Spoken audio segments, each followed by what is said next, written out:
Hey, good morning, Tim. Good Welcome. morning. Good Yeah. morning and welcome to you. How are you? Hey, doing good. Back in office, you can see the places here.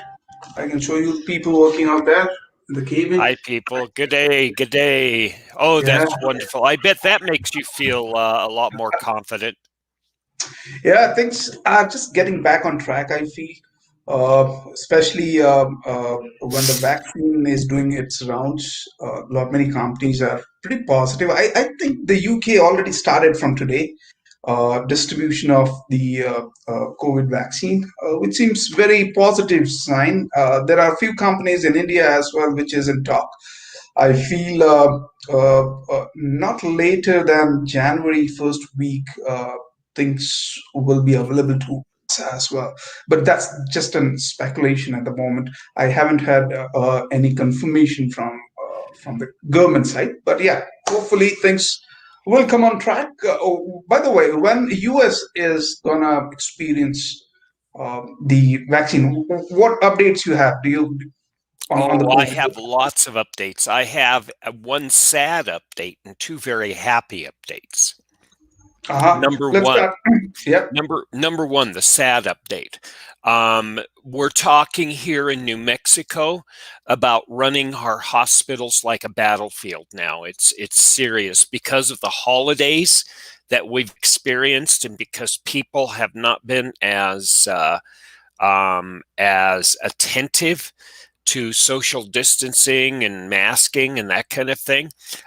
We're blown out, and the news is saying, and a lot of nurses and healthcare leaders are saying, we are now at the point where we need to actually start looking at, okay, who do we need to treat first?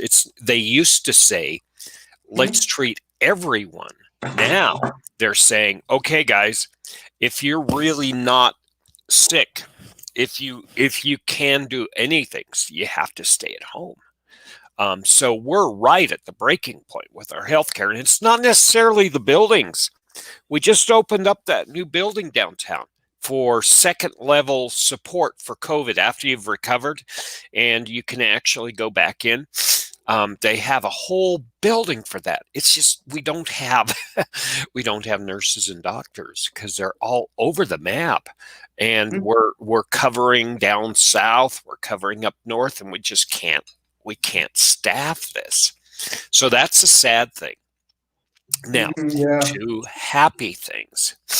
Um, New Mexico here and parts of the United States are getting the vaccine, but we're going to give it to the first responders.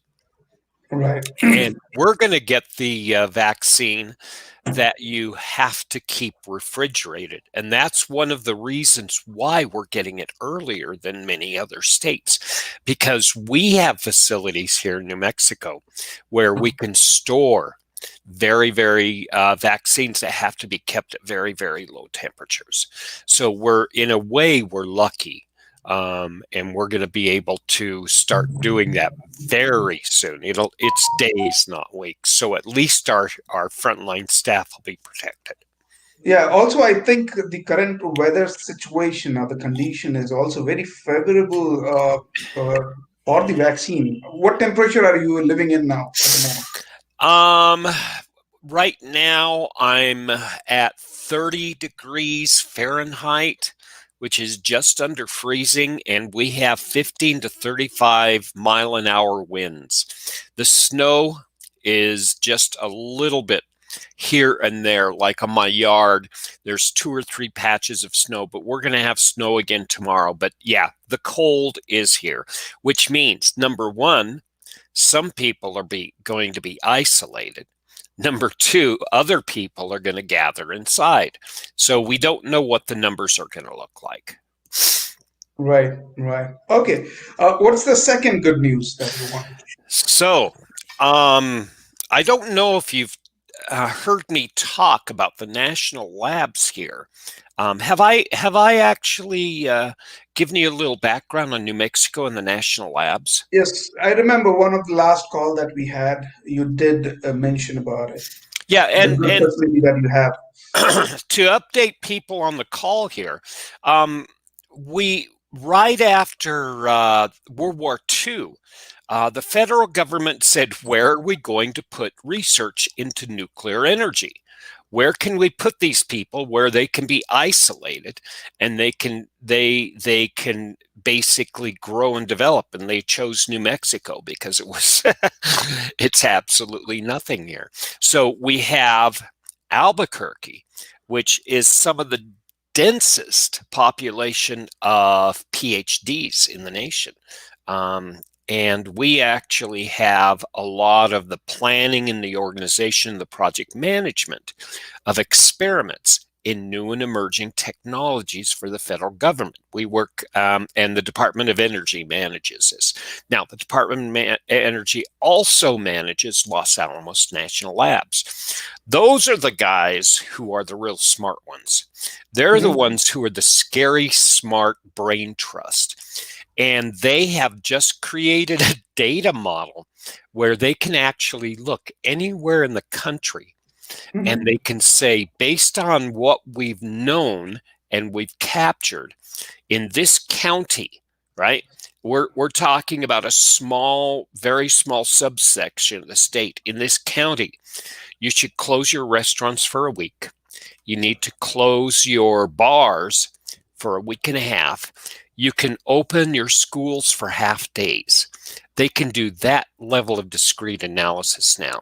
So we're going to be able to have a chance to, number one, help improve the capabilities of local communities in getting back on their feet quickly based on control of the interaction of humans. And number two, learn even more about the spread of the virus as well as keep up to date on how we're doing.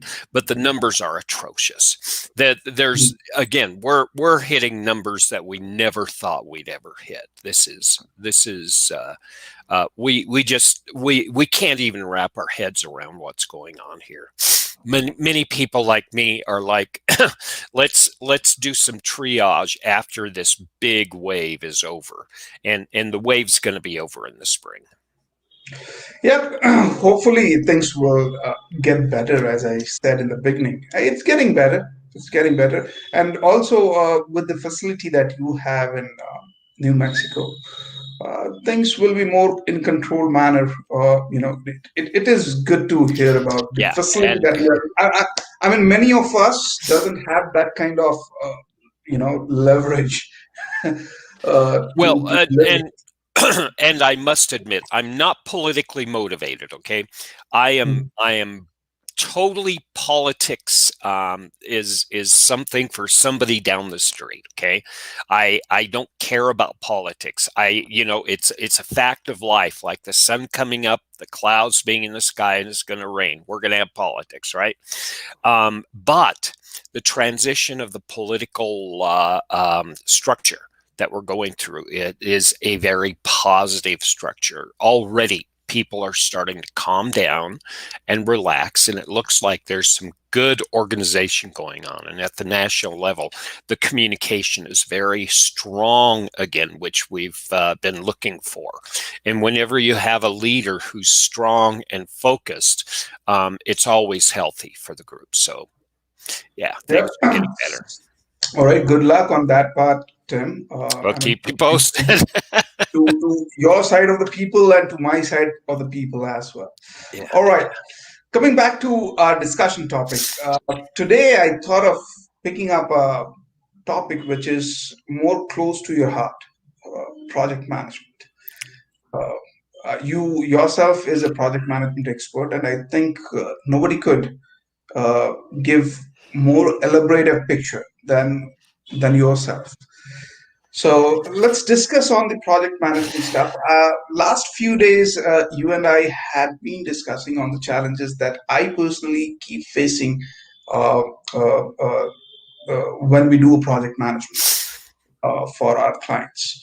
Uh, Similarly, I believe there are many other businesses which come across the similar challenges, primarily the risk, the quality, the resources, and other things. So let's take one on one and help us understand, Tim, from your lenses, how you see it, and what possible solutions you like to recommend. Okay. So let's talk about the problem.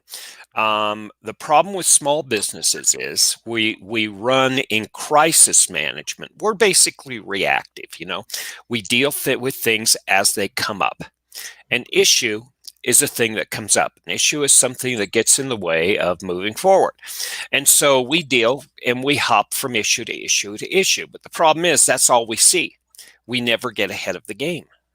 And Right. so what we want to look at is how can we put things in place that keep us ahead of the game and allow us to plan and organize and be more proactive. And that's what project management intends to do. But the problem is sometimes we put too much project management in place and it gets in the way of the work getting done. And the big question with companies like yours, Kumar, is how much is too much project management? By the way, this is a real big topic with 8-figure leaders too. How much is too much? What's optimal? And so we've discussed this over the last 2 decades inside of business, and we look at some way of determining how do I bring in process in such a way that it improves things, but it doesn't get in the way of work. And in the project management space, we call this project management maturity. Maturity does not mean you're old or you've been around for so long. Maturity means that you're ready. You're ready to bring in processes. I can afford to give my people 5 to 15 minutes in the morning and the afternoon to sit on their spreadsheets and see what they need to get done today. I can afford a 20-minute discussion with my team in order to think about what might happen. And when we start thinking about might happen, we're all of a sudden starting to talk about risk. Now, risk is very interesting. Risk is something that might happen, and if it does happen, it will have an impact. And we can actually build risk into our schedule, into our days, into our work. And we actually build risk into our budgets too. You may carry insurance. That's actually building in a reserve for your risk, okay? So you do that from a business standpoint. What we're talking about is, can we bring risk capabilities in to make Right. work easier? There's a bunch of ways to do this. The simplest way is to make a list of your risks and prioritize. It takes a little bit of time. You have to figure out what categories you want to capture. And then what you do is you organize it, you prioritize it, and say, okay, what's my highest risk? Now, your risk might happen. You don't know if it will happen. Some risks, they have a window of opportunity, right? And they're going to go away. So you're going to have to capture when that risk could possibly occur. And so you're going to be looking at this risk register on a regular basis and putting some risks to bed because they never occurred, and making sure that some risks don't blow up on you. And that's the kicker. Once you start this, you really can't stop analyzing risks. It's going to have to be a normal part of your process, because a small impact risk might get really big, and a risk with really low probability all of a sudden in 15 minutes may become a high probability risk. And it's not just for you to assess. You're going to have to actually think about, how do I organize risk? How do I communicate risk? And all of your team and you are going to have to assess the risk in the same way, so that you can actually make sense of what your team is saying. And let me give you an example. Low risk, moderate risk, and high risk. What does that mean? When I was working with small projects, like I'd go into a company for 2 to 6 weeks, it doesn't make sense to bring in whole risk infrastructure, right? So what I did was I said, look, guys, you're really good at estimating probability, right? You know what a coin flip is. It's a 50-50. You know what 25% is. It's 1 out of 4 pieces.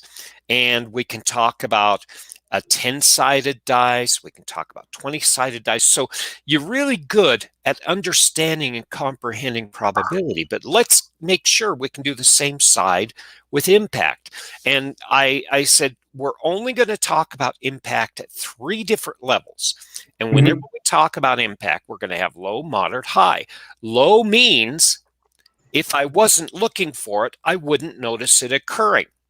Now, we want to watch for those low risks because they could become very, very probable, and they could become very, very high. So we still want to track them. Now, moderate means that we have to slow down if it happens. It's something that gets in the way of our work, and we're going to have to attend to them.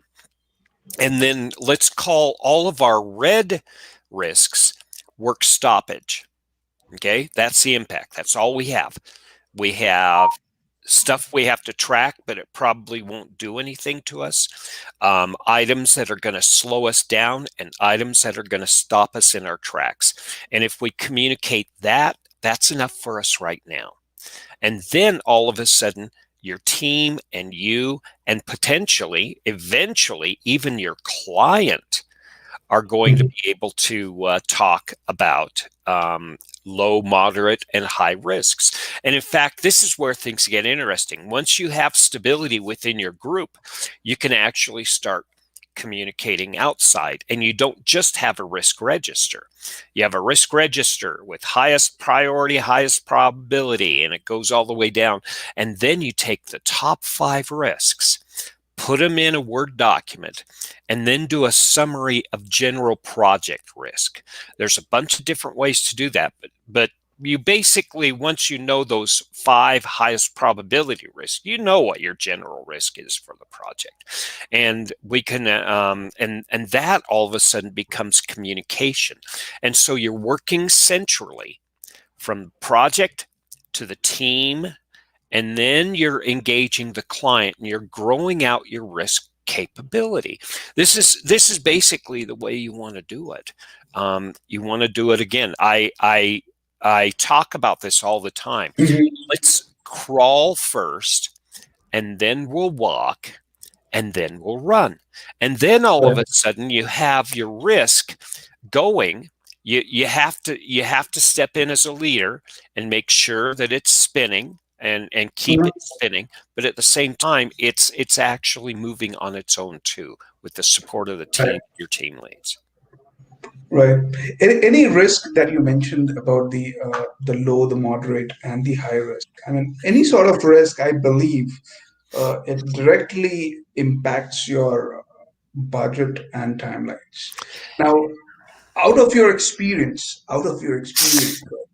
um, would you like to highlight some of the low, the moderate, and the high kind of risk a project or a business can get into? Okay, so I'm not going to prioritize this, but common sources of risk, raw materials. Okay, if you have a bill of materials and it's shipping from one or more sites coming into your work site, that's going to be a focus of risk. Okay, resources, availability of people, but it's not just availability of people with the right skills. And so you're going to invest, and this is something you build in. You build in time for training. It's not just skills like technology, like coding and that kind of thing. It's working with people, it's decision making, and it's management of business topics like risk and other topics that we'll talk about here in a few minutes. And it's not just for making sure the individuals work well. It's training people in a standard way of doing things. Your best friend is centralization and standardization. You have a central place where all information comes, and standardization means that everybody does it the same way. Because if you standardize, you can actually collect more and more data and information and have it more cohesive. And that's your goal right now. You don't just want to see what's happening on one project. You want to be able to compare the data across multiple projects. Yeah, money. Seeing money go away while time does not is scary. You're spending money without getting anything done.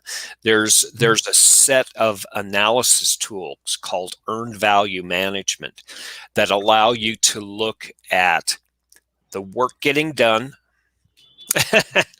work Right. being done over here, and the money being spent over here. And it's looking at kilometers per liter. And you don't want to see, am I spending money at the right time? What you want to be looking at is, am I getting the work out of the money I'm spending?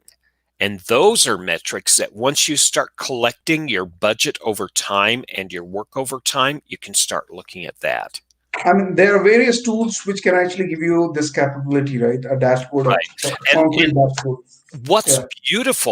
beautiful is all these tools run under the same 12 formulas, and you can use these tools, Microsoft Project,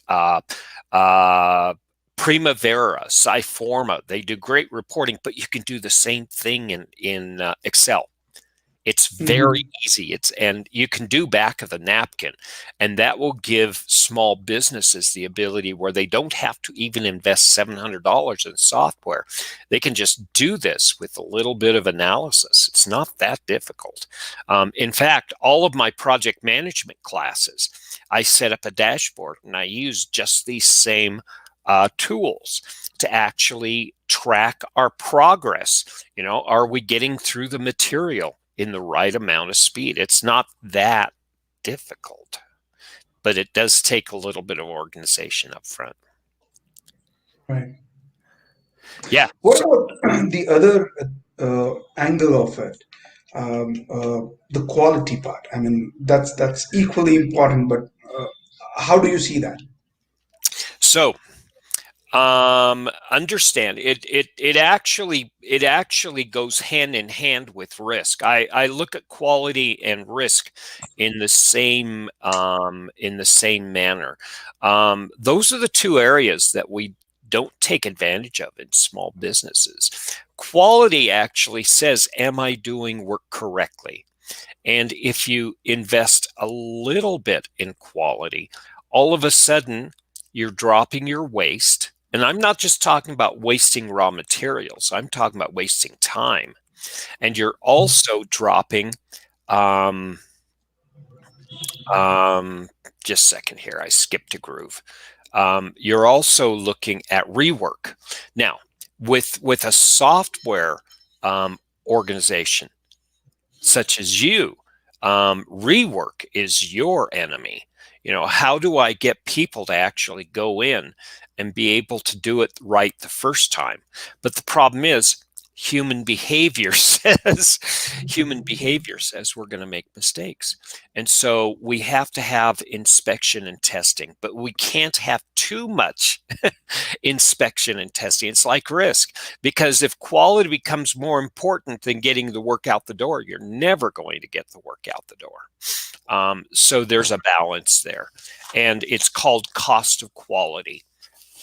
And there are ways to actually look and say, okay, what is quality? How do I add quality? Well, I give my people time to do the work.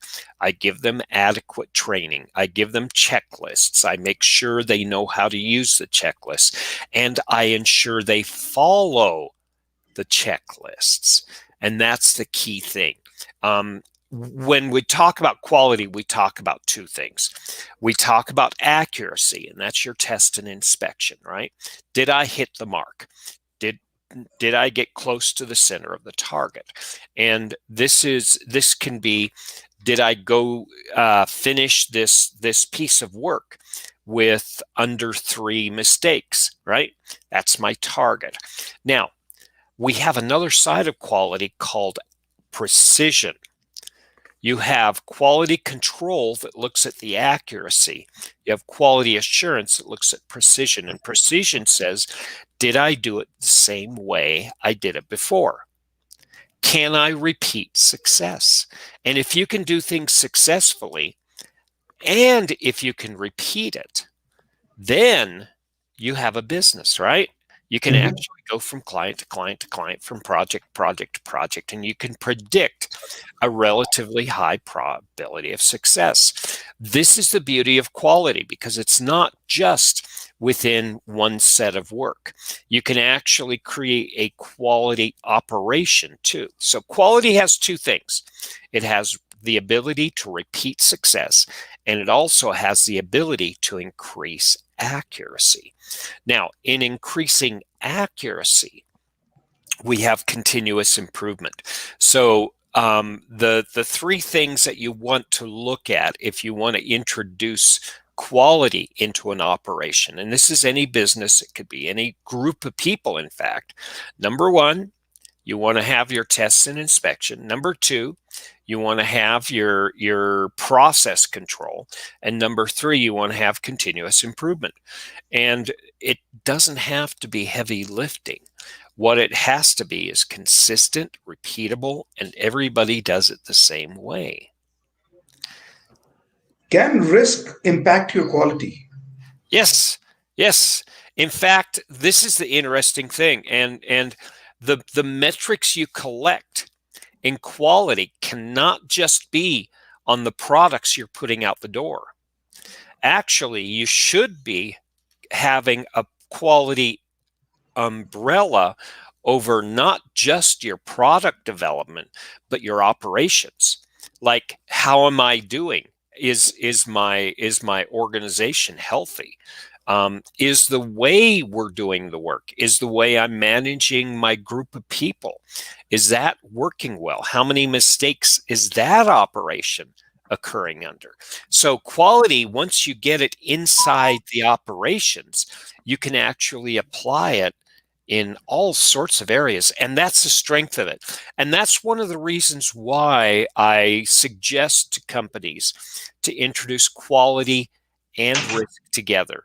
Because number one, you're getting to be a little more proactive. And number two, you're introducing tools for your entire organization to stabilize and continue to grow and continue to get better. Mhm. This is Yeah. the beautiful thing. Once you And get then, go ahead. yeah, no. So once the risk impacts your quality, definitely, then it also impacts your timeline, isn't it? Because those risks, I mean, these all three things are interrelated, isn't it? One gets hit, the other gets affected. Right, right. And you have to plan quality in. You can't just, you can't just staple you can't just staple inspections on the outside of your work and say this is quality. It has to be built into the plan. There's activities that you're doing, and like I said, it's not just taking 10% of your schedule and putting it at the end of the project for buffer. If that's all you're doing, great, that's going to help you. But there are better, more accurate ways to forecast and estimate and manage both time and budget that actually are more effective. But just getting a toehold on quality and risk actually can help.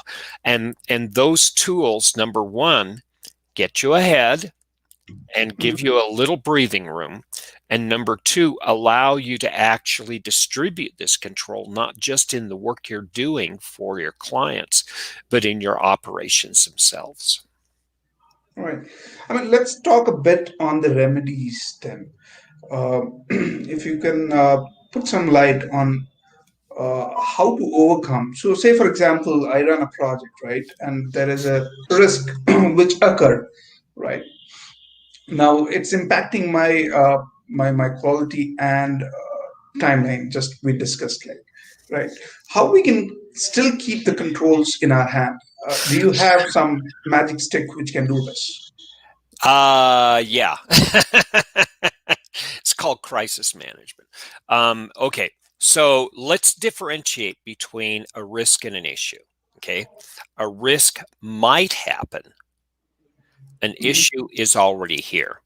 So if a risk has already occurred, it's no longer a risk, it's now an issue. And you have to turn on your issue management.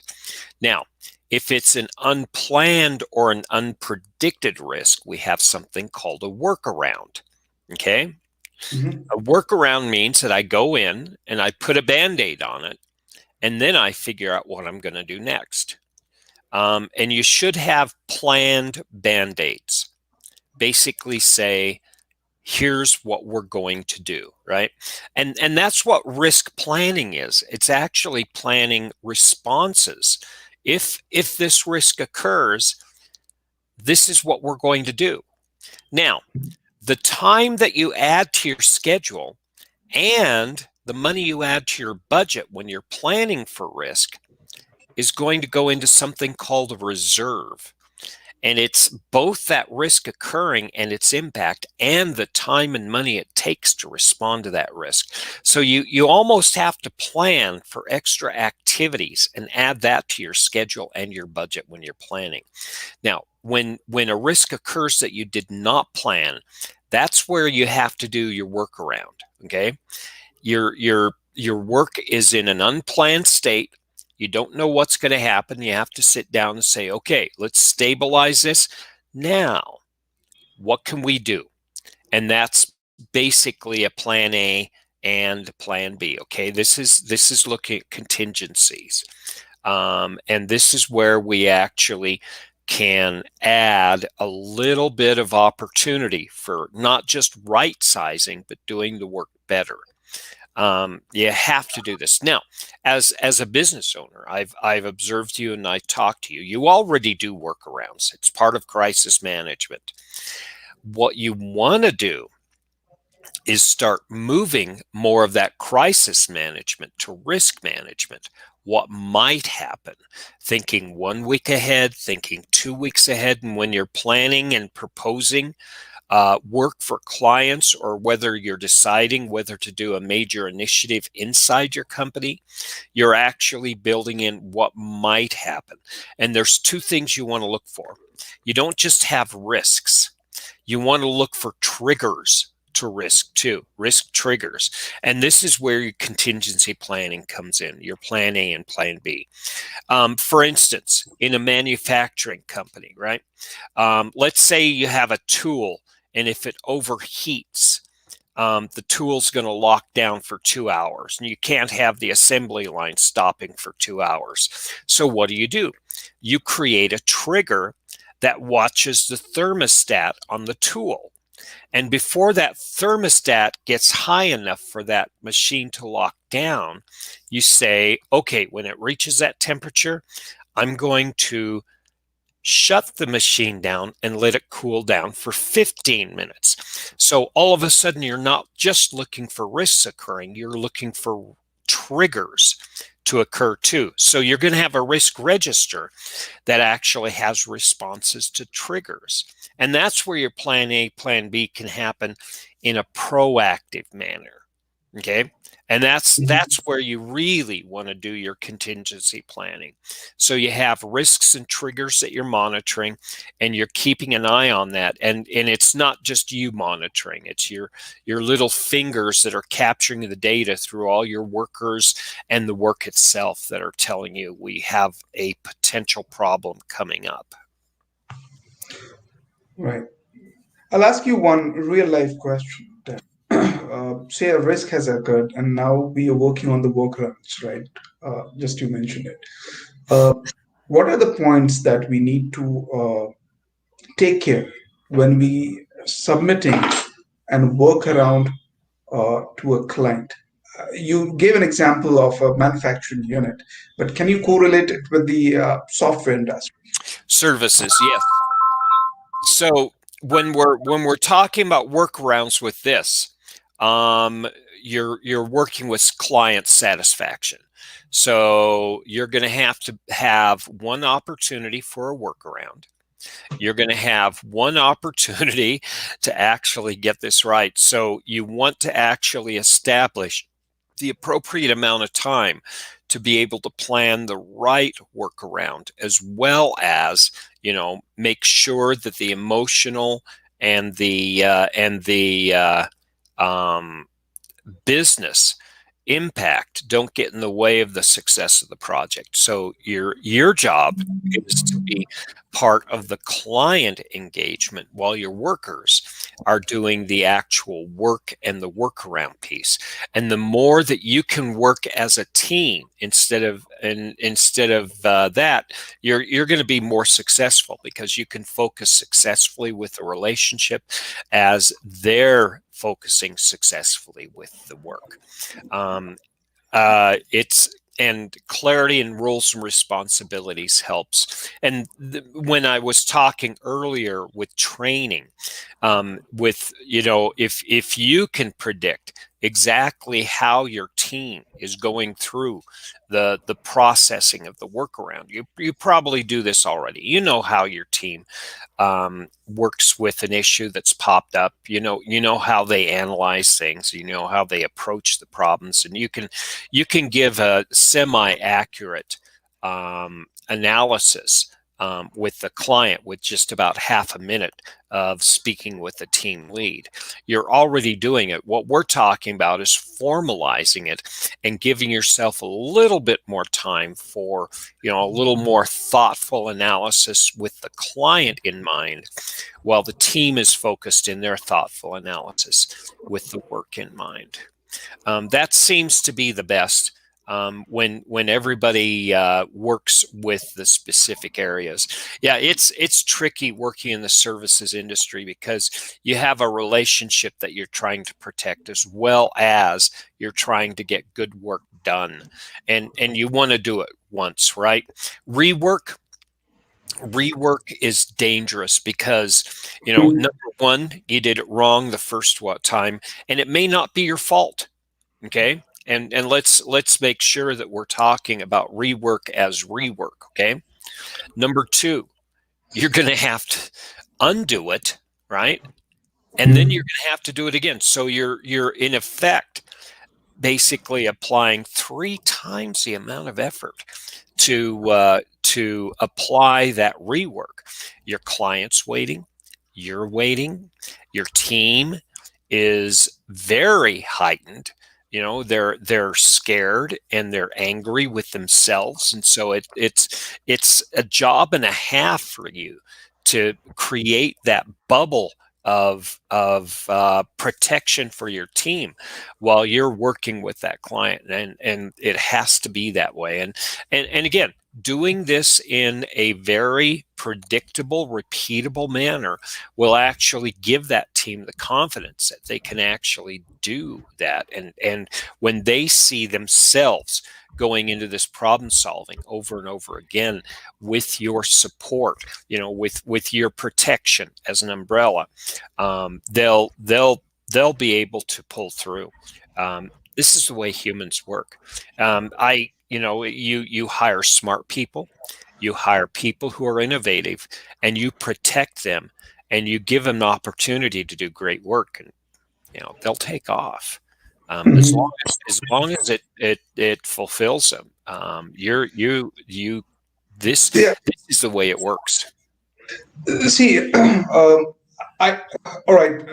Risk should happen, right? It will happen sometime. The problem is not that. The problem comes in reorganizing yourself, reorganizing, or creating a workaround. I mean, that should not go wrong, because, as you mentioned, right, you have gone wrong the first time, right? You should not repeat the same thing. Now, Right. yeah. So those are the area that you mentioned. And also, Tim, would you like to highlight some of the project management styles that you have come across so far? Yes. Let's go through this real quickly. There are some standard uh, leadership styles that we call project management styles as well. Laissez-faire never works. There used to be a style. It's basically non-management. And this is a risk of agile shops. Everybody says agile is where the team takes accountability for the work, right? And they take on the focus of the leadership of the work. That's not so. Um, People are hardwired to either be leaders. Well, not hardwired, but leadership has to be a component when you have a group of people. And if you are the designated leader and you just say, guys, get your work done, you're Hmm. going to be in trouble. There has to be some formal delegation. If you don't formally delegate, then you're going to have a small set of people who are going to want to be leaders, and you're going to have a great big bunch of people who are going to be looking for a leader, and it's going to cause churn inside the group. So when we say laissez-faire, or let it be for French, um, you you have to, especially in agile projects, have clarity in roles and responsibilities. When I'm not here, these decisions are held by that person. These decisions are held by that person. These decisions are held by that person. And that's delegation. There's another style which calls servant leadership. Now, Hmm. again, clarity in roles and responsibilities. You don't have to be an expert. What you have to be is emotionally intelligent. You have to be able to understand your emotions and be able to control them. And you have to understand people's emotions, because you're no longer, as a servant leader, working with the work. You're working with the people who are doing the work. And this is where I talked about creating that umbrella of safety for your team. This is like a farmer, right, who clears the field out of rocks and weeds. This is basically the model that's preferred right now, and it's the one that's being talked about in leadership classes all over, and it's being promoted as the leadership style. Well, that's one. That's one. You have transactional, basically, which says, if you guys get this done, I'll buy you a couple pizzas. That's effective. That actually Right. is motivational. And then you have charismatic, and Mhm. charismatic says, it's through my character and my understanding of emotions. It's my emotional intelligence, being able to stand up, and people recognize by the way I carry myself. This is another style, and we're getting away from the technical areas, aren't we? This is what's strange. Right. um, we're getting more into understanding people instead of understanding how work gets done. And this is what we forget. The One of the things is we're looking at, I gave you the spectrum, right? Non-management, healthy management, there's transactions, there's charisma, there's other things. There's something called transformational leadership too, which is where you go in and you don't say, you demonstrate, right? And people observe by the way you do things what the proper way of doing things are: treating people respectfully, getting my work done, keeping an organized desk, having everything on time. Okay. And these things, transformational and transactional, charismatic, often go hand in hand. So when you talk about styles of management, we're talking about styles of leadership. That's the key phrase here. Now, getting back to the technical part, um, it's it's basically mechanics. It's a predictable way of going in and understanding, here's how the work gets approved. Here's how the work gets planned. Here's how the work gets led and directed and managed. Here's how we do our controls, right? Our inspections and change management. And we should actually spend a little bit more time. I don't know if we have time to talk about this, but maybe change management and configuration management. I haven't asked you this, but do you have some formal activities that you call configuration management? Yeah, we do configuration management here, Tim. Okay. Yeah, Yeah, you generally have a tool for your configuration management, right? right, right, Okay, yeah, and again, we don't have to have tools for this. We can actually talk to businesses, and we can help businesses that don't invest in major tools to actually build a configuration management system just from the way they manage their documents.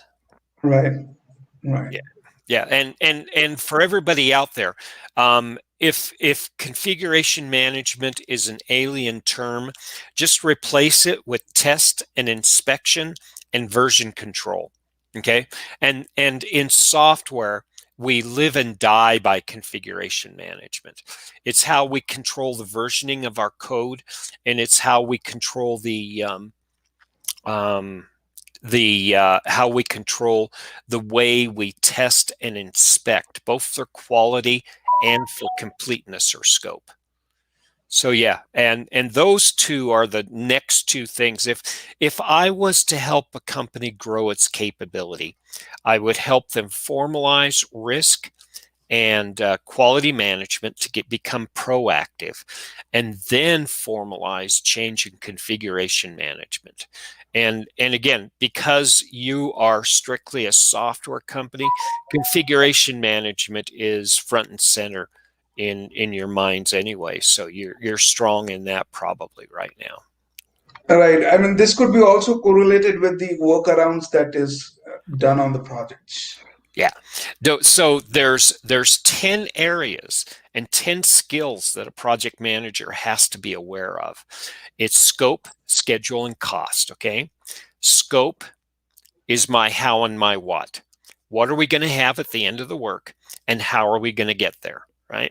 Schedule is when things are going to happen. Mhm. Cost is how much we have to spend. And then you have your resources, your human and physical resources. You have your stakeholders, right? Those are the people who are the non-team impactors to your project. And then you have communications, which integrates the human components with the work, right? And then you have quality, risk, and outsourcing or purchasing. And then you have 1/10, which is called integration management, which ties all of these things together. And so what we've talked today about is quality and risk management, which is just two of these areas. And then actually change management, configuration management are part of that tying things together management, which we call integration. Yeah, and again, if you want to, we can actually explore change. The more formal you are in managing change, the more you have control of the end state of the deliverable. Now, change management does not go away when you get into Agile. Agile, everybody thinks that Agile is great because it says we can change stuff through the entire life of the project. Well, yes, sort of, but change doesn't go away. If you have uncontrolled change, you can't predict your schedule, you can't predict your budget, you can't predict anything.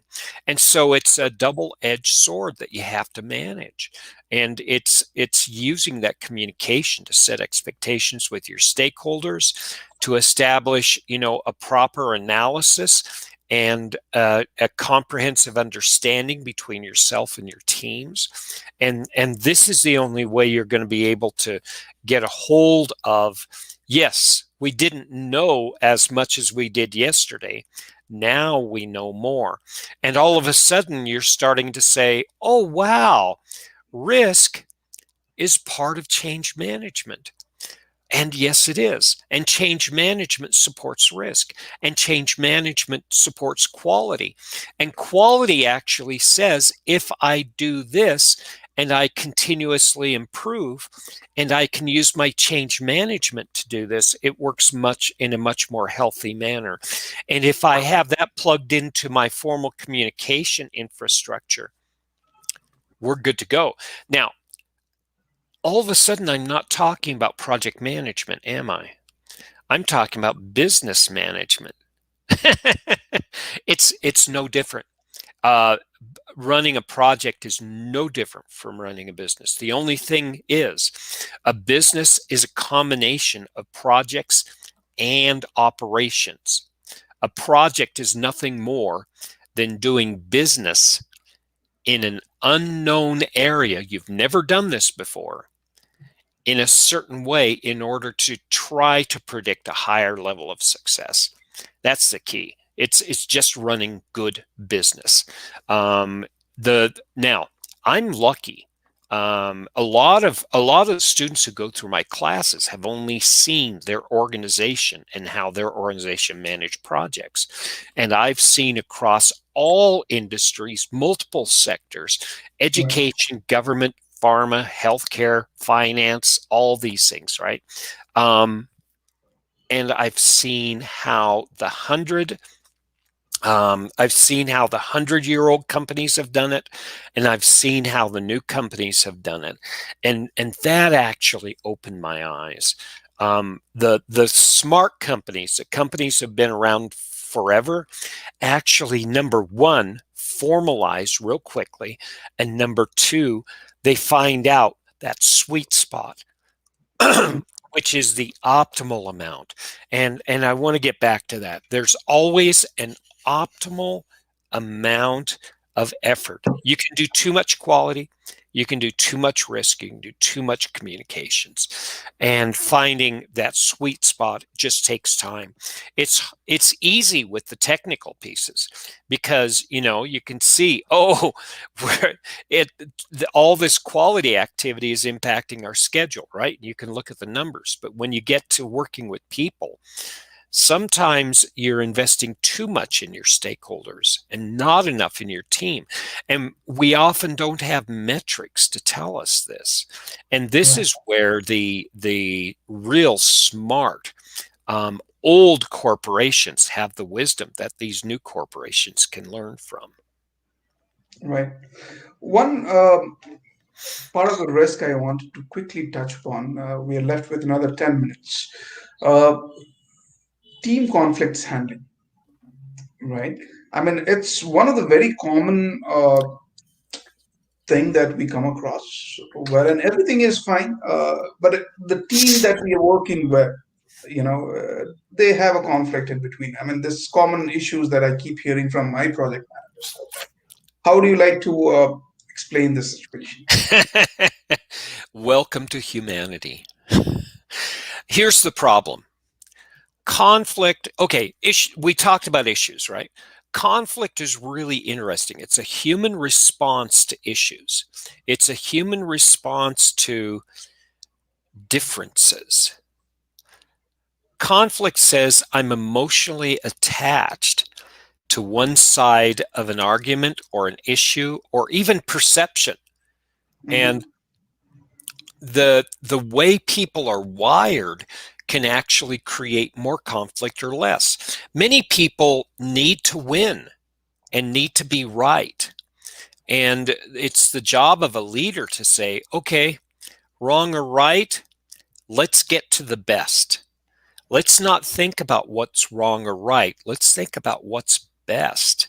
I'll let you win all day long as it's the best. And it's rewiring that conversation. It's not rewiring the heads of people. It's actually you guiding the discussion to a point that says, we have a lot of emotional energy here. Let's focus it in the area of problem solving instead of trying to discuss, what who's more right and who's more wrong. So when you have conflict, it's good. Conflict is not bad. Unmanaged conflict is where you get in trouble. But Conflict is nothing more than that emotional attachment, but it's two ideas. And whenever you have two ideas, you're going to have one that's better. And this is what you want, because this is where innovation comes from. And if you can help rewire that conversation, this is what's beautiful. You can actually increase your innovation. And if you can teach your team conflict management, this is where we go really strong. There's something called Tuckman's ladder. Dr. Bruce Tuckman, right? He looked at how people naturally get into groups and organize at groups. And he said there was 5 steps, right? You form, you storm, you norm, you perform, and you adjourn. Storming is interesting. When you've been around each other for about 6 to 7 weeks, you get on each other's nerves. You do. I put my coffee cup too close to your papers and it makes you feel anxious. Or I spread my papers out on my desk and you like organized styles. If you're a leader in this early part of the work, when they're just learning how to be together, you can actually get in and help facilitate this conflict and say, okay, guys, let's work this out and let's figure out a way to argue in such a way that it doesn't impact the work. Okay. The earlier you can have these conversations, the better you are, but it's never too late. Okay. Now, later on, when they have conflict over the work itself, that's when they can actually engage and start using the tools that you're working with them with, right? And they're and again, this is a topic for another time. I don't want to spend 20 minutes on this next one, but there are definite ways to manage conflict, and you can lay them out and say, okay, here's how we're going to manage conflict. Number 1, we're going to get everybody to think in the same way. Let's find one topic we can all agree on. And if it's only vanilla ice cream, great. If everybody agrees that everybody likes vanilla ice cream, we're now a group. Good. If we're a group, we can work as a group, we can solve problems. And then there's pushing off the conflict until later. That creates a risk though, because you have to have trust. Then there are other strategies we can talk about, but there are known ways that are effective, and each conflict will require its own response. The best way to manage conflict is to actually agree that there's no winners or losers. We get together, we share all the ideas out on the table, and together objectively, we measure and we say, this is the best idea. It's not my idea, it's the best idea. And constantly refocusing on that concept is where you start getting pride in the team. And that's the last thing I'll leave us with. There's a point when we played football, and there was a point where the coach said, okay, we're done with our drills. Now we're going to play positions, right? This is actually what we call norming and performing in our work. Playing positions means that I get my data and I get my report and I don't have to remind people. And we'll spend time in future talks about this. It's being able to work within our primary skill set where we're most confident. And if everybody does this, it works as a carefully orchestrated, development, and we don't have so much conflict. Clarity of roles, clarity of communication, right? But that means that the leader's going to have to take a different approach. The leader's going to be working more with people than with the work itself. And as we go in project management, just like we go in business, we get further and further away from the actual operations, and we start working with managing through relationships and not so much with the work. Right. Does No, that these are help? Oh yeah, absolutely. I mean, these are a quite extensive topic. I just spoke about the conflict management. Wow. I mean, we can spend entire day talking about it and it will not be finished. Well, Right. and the beautiful thing is, we can talk about it, but to experience conflict management um, actually communicates the knowledge a lot quicker. And doing it around people and in people and finding those teachable moments in the middle of work actually is more effective than setting aside time for class and discussion. This is where we can really be impactful, is actually doing the teaching as the people get their work. Right. Let's continue our discussion, Tim, next week as well on the same topic. And I would ask people to send in their queries, their questions to the group, and would like to discuss those questions as well in our show on the next Tuesday, same time. That would Uh, be yep. Till then, thank you so much, Tim, for joining in, and all people out there, stay safe. Vaccine is on the way, but yeah, hold it tight. It's not yet but we're coming going to in. have Yeah. and again, we're going to have a great spring. Stay home, stay healthy and warm, enjoy yourself, keep on calling in and having fun. This is what's going to pull us through here. And we'll continue our work together. Yep, Thanks again. I like your comment, by the way, Tim. Welcome to humanity when it comes to dealing conflicts. It's Yes. nice. Yeah, we'll Yeah. talk more about this. Thanks again, Kumar. I really appreciate it. And thanks everyone for dialing in again today. Thank you all. See you next Tuesday. Cheers. Bye bye.